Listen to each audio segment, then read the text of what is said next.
Halos 200 estudyante ang sinapian ng masasamang espiritu habang nagmimisa sa loob ng eskwelahan. Yan ang paniniwala ng mga matatanda na nangyari sa mga kabataan sa isang probinsya sa Visayas. Storytime. May mga sinugod pa nga sa ospital at ang tinuturong may kasalanan, masasamang espiritu raw. Naalala ko yung kwento na to dahil nandito ako sa isang lugar sa Capiz na ang pangalan ay Sapian. Pero hindi dito nangyari yung story Nangyari to sa isang bayan ang pangalan ay Talibon sa Bohol a few years ago.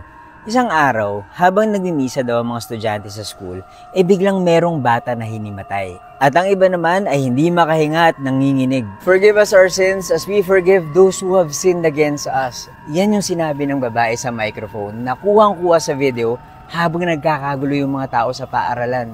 Kinilabutan ako nung napanood ko yun kasi parang eksena sa pelikula. Ako nga pala si Buji at mahilig ako mag-storytime. Kung di nyo pa ako fina-follow follow nyo na ako. May mga ambulansya, may mga pulis, may mga nagtatakbuhan at pinapakita na may mga batang hirap huminga. Pray for us sinners now and at the hour of our death. Amen. Patuloy na sinasabi ng babae sa microphone habang nagkakagulo yung mga tao. Sabi nung isang nag-upload sa video, mas hysteria daw ang nangyari. Pero para sa mga matatanda at sa mga naniniwala sa supernatural, sinapian daw yung mga bata ng mga masasamang espiritu. Dinala yung mga bata sa ospital, pero dalawa lang yung inadmit. Buti naman at lahat ay nasa maayos na kalagayan at lahat sila ay buhay. Pero totoo bang sinapian sila? Wala na akong nalaman update, pero sa totoo lang, hindi na bago yung kwento na to. Madami na kasing kwentong ganyan sa Pilipinas na madaming tao daw ang sinasapian ng mga masasamang espiritu.